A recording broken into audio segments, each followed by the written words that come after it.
Let's talk about recent graduate career satisfaction. If you're going to graduate soon, you may already be thinking about this. After you graduate, will you be satisfying your career goals? What does a career goal satisfying future look like for you?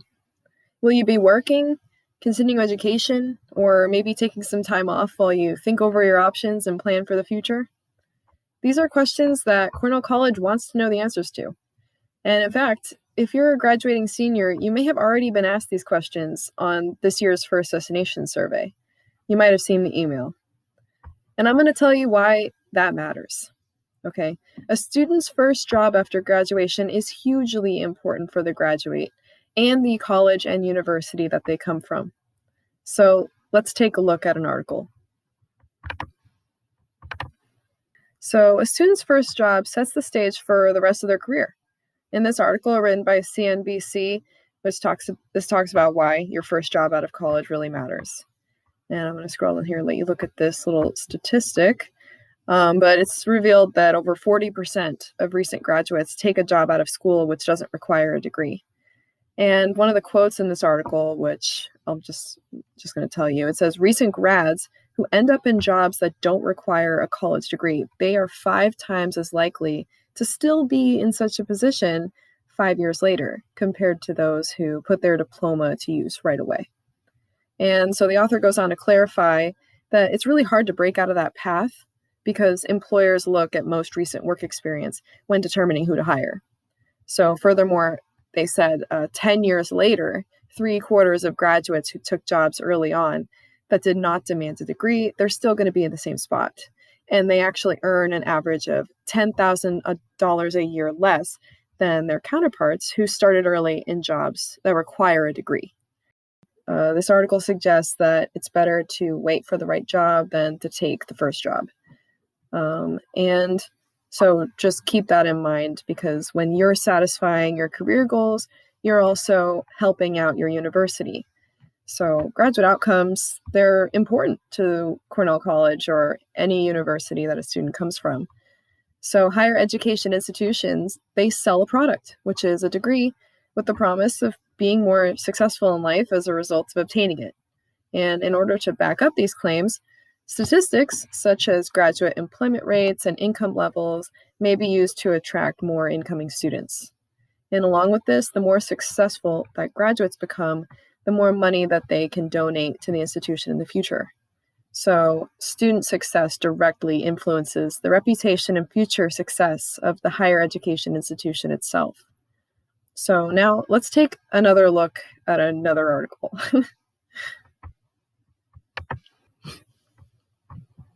So now that we've talked a little bit about why student success is so important for higher education, I just wanted to share this quote, which I think sums up the way that colleges view student success and their responsibility for it. Here it says, "The success of the students our institutions serve is not only a goal, but rather a responsibility. Connecting students to the correct resources and support when in need is critical." So in order to act on behalf of these intentions, graduate outcomes survey data is used to help institutions create actionable plans which aim to optimize student success. They need data in order to know how to improve graduate career satisfaction rates. So, who am I? I'm the protagonist. I'm a recently hired analyst for the Barry Career Institute at Cornell College. My boss, Senior Director of the Barry Career Institute, Jody Schaefer, has emailed me First Destination survey data collected from the graduating classes of 2019 and 2020. Jody is being asked to give a Zoom presentation on recent graduate career satisfaction rates to President Brand and the other senior directors of the other offices across campus in 2 weeks. So she wants to learn what may contribute to engagement in activities which graduates feel satisfy their career goals. From this, she wants to uncover ways that the Barry Career Institute can improve recent graduate career satisfaction, since that's their job. So in my presentation today, I'm going to use this data to describe profiles of graduates who commonly report feeling like they are satisfying their career goals. I have identified what is different about the students who are satisfying their career goals compared to the students who are not satisfying their career goals. And these are the questions I will be answering for Jody. First, I'm going to describe the data overall.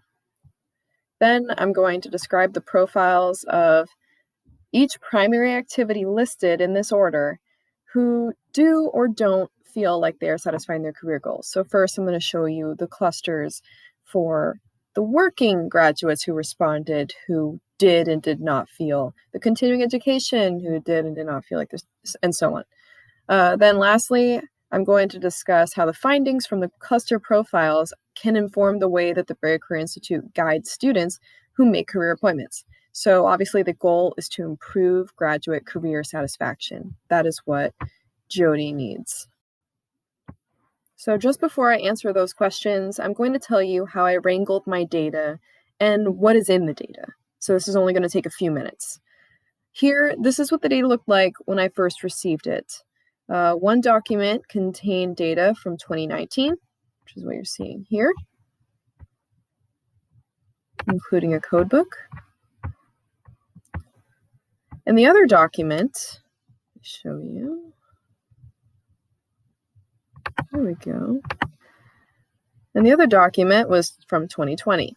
So as you can see, the data was stored using different methods, and there were a lot of students who only answered 1 or 2 questions from the survey, leaving lots of blank spaces. So I spent 5 days cleaning and combining the data sheets until I got this. Hold on. Till I got this. So, but I spent a lot of time on this, but what you need to know is the way I re-separated the data in order to perform cluster analysis, since that's important to understanding how I got these clusters. At first, the analyst for the Brave Career Institute, I didn't realize I would have to re-separate the data. So I just cleaned it, and I ended up staying in the classroom until 10 p.m. last Friday, unable to get Tableau to produce clusters that made any sense. So I ended up creating an SOS video and sending it to my ex-professor, Santhi Hejibu, since I'm a newly hired analyst, and so I'm graduated. Yep, clearly already. I've already been graduated. I asked Santhi Hejibu, my ex-professor, for help. And luckily, I was able to figure it out on my own. But basically, when I was trying to cluster the data in Tableau, I was getting clusters full of nones. And this was because every row contained at least one none. For example, a graduate who selected working as their primary activity has none listed in the column regarding what level of higher education they're pursuing, because they're not pursuing it. They weren't asked that question, they didn't fill it out. So similarly, a graduate who selected continuing education has none listed in all columns, which ask questions about one's current work. So to solve this issue, I divided the data, the ones that was clean, into 3 different sheets based upon the primary activity column. So here is what it was looking like before I separated it. Here is the still looking group, and you can see there are fewer columns because they didn't answer the questions about continuing education or working. Here is the continuing education group. They all said yes, spoiler. All granted, not many people responded, but we're going to get to that. And here is the employment group who was not satisfied, the employment group that was satisfied, and so on.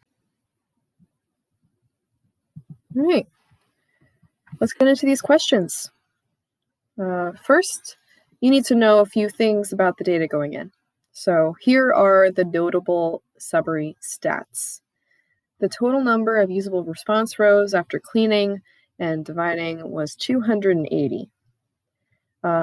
Most of the data was pretty unremarkable looking at it overall without clustering, but I wanted to note that 68.8% responded working, 72.7% were white, And 67.74% of respondents majored in the Geo, Bio, Health major group or the Humanities, Politics, Social Science group. Also, I felt it was relevant to tell you that 47% feel their current activity satisfies their career goals. So me as the analyst going in, I did not necessarily expect to see that, which is why I included it in this presentation. Question 2, I'm going to describe the profiles of working graduates who feel that they are satisfying their career goals versus not satisfying their career goals. Here's the cluster. So let's take a look at this. I'm going to tell you what's different and what's similar. So first you can see that 2020 and 2019, that's different between the clusters. You can see that this group does satisfy their career goals. And at the same time, they do feel like their jobs relate to their education. Here you see that cluster 1 from 2020 is working in education, and cluster 2 has a myriad of things going on. One is female, one is male, different major counts, which is interesting. Different majors, see that males majoring in that, females majoring in that, maybe not what we would have expected. And both of them are white, both work full-time. So let's take a look at the working clusters who do not feel they are satisfying their career goals. So here you see they're not satisfying their career goals, and at the same time, their employment does not relate to their education, which is different from up there. So you also see that here we have a non-white cluster represented. They're both working full-time, and one is female, one is male. And you see that out of those who are not satisfying their career goals, you see food and beverage, one of the careers out of college that is ranked one of the hardest to break out of once you enter as a graduate. So out of all the clusters created for this analysis project, actually, it's notable that non-white appears as the primary race for just one cluster, and that's this one, the cluster unemployed but not satisfying career goals. So cluster 2. This cluster is also primarily female, and the employment industry is food and beverage. So more within this cluster graduated in 2020, whereas cluster 1 reports graduating in 2019. So we could say maybe this has to do with the pandemic, but I think that the fact that non-white appears here and no other cluster, that speaks to something more. Within the employed but not satisfying career goals group, both clusters report that their jobs do not relate to their degrees. See? Whereas up here, we see that those who are satisfied have jobs that do relate to their degrees. Moving on, question number 3. Describe the profiles of graduates who are continuing education who do feel like they're satisfying their career goals, as well as graduates who do not feel like they're satisfying their career goals. Let's take a look at this. So here we see the continuing education clusters. They all do feel like they are satisfying their career goals. We see that there's difference in number of majors and a difference in the level being pursued, double major with doctorate, single major with a master's. Both are female. Almost all of this group in the data was female. And here we see that the major group is the same and that both are white. So out of all of the primary activity categories clustered, this is the only group of clusters which lists female for every cluster. More females continue on to grad school than males, at least in terms of the respondents to this survey. Both groups who are pursuing higher education are white, female, and graduated in 2019. So graduate school applications went up by 40% due to the 2020 coronavirus pandemic, which is a possible reason why 2020 is not represented in these clusters, but we don't have the data. We don't have enough data to really draw that conclusion.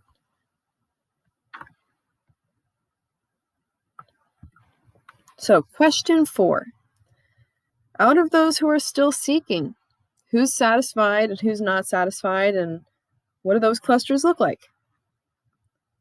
Let's take a look at that. So I'm going to tell you what's different and similar. So we see both of the groups are from 2019 who reported still seeking. We didn't have any 2020 respondents who reported still seeking, which I know can't be true. They probably just didn't respond to the survey. So we're working with what we have here. We see that one group is satisfied with being still seeking, and the other group is not. The group that is satisfied is female. The group that's not satisfied is male. The number of majors here is 2, 1, same major group, both white. So here, what's unexpected is that females with 2 degrees in the humanities, politics, and social science major who feel they are satisfying their career goals create a cluster which is almost identical to one shown under the continuing education category of clusters. So cluster 1 under continuing education is almost identical to this cluster 2. So I might assume that cluster 2 is not yet continuing education, but preparing to pursue this activity, and that's why they might be satisfied with their career goals. However, cluster 1 does not feel that way. It's likely that cluster is actually still seeking and wishes they had something lined up. Question 5. How may the findings from the above cluster profiles inform the way that the Berry Career Institute guides students who make career appointments? So the goal here is to improve graduate career satisfaction. So from the clusters we all just saw, I have identified 4 problems. I'm going to tell you the problems, state them out just plainly, and then I'm going to propose solutions to each problem. So problem 1, continuing education clusters are all white and all female. Why is that? Coronavirus got in the way of 2020 graduates who may have wanted to go to graduate school potentially, but something to think about is how the Berry Career Institute could have prevented this from affecting our students. How to make it so more students have access to help in preparing for those kinds of endeavors. So a solution might be for the Berry Career Institute to deploy adjunct classes similar to the LEADS program, which focuses on grad school prep, such as studying for the LSAT, GMAT, and etc. Beyond this, it may be helpful to have a GPA requirement to remain in these classes due to the GPA requirements for admission to grad schools being quite high. And anyone who is struggling should be immediately connected with faculty who run the tutoring centers and directed to the tutoring sign-up pages. There should be several seminars exclusively focusing on graduate school scholarship and financing options for students, because that is a common concern I think many students have going into it. These are solutions proposed which speculate upon reasons why certain things have been observed in the clusters, such as all female, all white, and all 2019. So just keep that in mind. We do need to expand upon the survey to really know more about these things and to develop more specific and accurate solutions that are less speculative. So problem 2, a job not relating to a degree that a student acquired while in school may result in graduates feeling like they are not satisfying their career goals. So it's important for the Berry Career Institute to educate students on the importance of finding a job relating to their degree or their career goals soon after they graduate. And besides this, the Berry Career Institute already targets students based upon their major with major-related job postings on Handshake and encourages them to make resume and mock interview appointments. So I don't think that there's much else to be done there at this time. Problem 3. Minorities need more support in the full cycle job search process. Entering the food and beverage industry after college is particularly concerning because this industry is rated as one of the hardest to break out of as a college graduate. It's important for minorities to not remain stuck in lower paying positions if they are qualified and want higher paying positions in the future for the sake of their career satisfaction. It is possible they are represented in the working category more than the still seeking category because they do not come from backgrounds which allow them the privilege of staying at home while they are still seeking. This is just speculation. Again, the survey can't tell us that for sure. This is speculation so that I can come up with ideas for potential solutions. They may need to take charge of their loan repayments right away, while white students may come from families who can pay some of their loans for them. So what's a solution to this? Obviously, there's a lot of history behind non-white and female individuals being disadvantaged in this way. I do not think that using these statistics in the campaigns to try and attract non-whites to utilize the Berry Career Institute's resources would be helpful, since it might just make them feel upset to hear. It may be a good idea to consult with the sociology department on campus on how to address this issue in the best possible way. Things I suspect might be recommended as an anthropology major and a recent analyst for the BCI, now recently hired, is that they will recommend to hire a non-white individual onto the Berry Career Center team who is familiar with the struggles that non-white graduates may face in their careers. With only white people working in the Career Center, it sends the message that non-white individuals may not have a place in that environment, and therefore potentially resulting in non-white students not seeking help from the office simply because they feel out of place. White Berry Career Institute employees simply cannot fully relate to and understand these struggles well enough to offer all the advice these students may need. The next problem, and the last problem, is that the clusters under the still seeking group, I think, highlight a potential survey weakness, more so than the other groups do. All respondents are from 2019 for this section. Not enough people are responding from each year. It may be beneficial to make the survey a part of the senior checklist or to think of new ways to incentivize students to complete the survey so more people from every year respond. Something that might be useful is maybe instead of offering up the chance to win a several $100 gift card, pay each person who fills out the survey $1. I know it sounds small, but it might intrigue students. That's a vending machine snack or something. The data is important for the school to know, so it's worth the money spent to acquire this data. For people still seeking, it might be beneficial to include a follow-up survey question which asks what these individuals are still seeking for. I suspect Cluster 2 of the still seeking group was taking a gap year and preparing for grad school. However, I cannot tell for sure because the survey does not provide enough information. And with this information, we can further narrow down how the Berry Career Institute can help each group. So in conclusion, there are several things that can be done to improve the recent graduate career satisfaction rates. But beyond this, improving the survey itself and finding new ways to incentivize graduates to fill it out is essential if the Berry Career Institute wishes to continue to improve the way it helps recent graduates.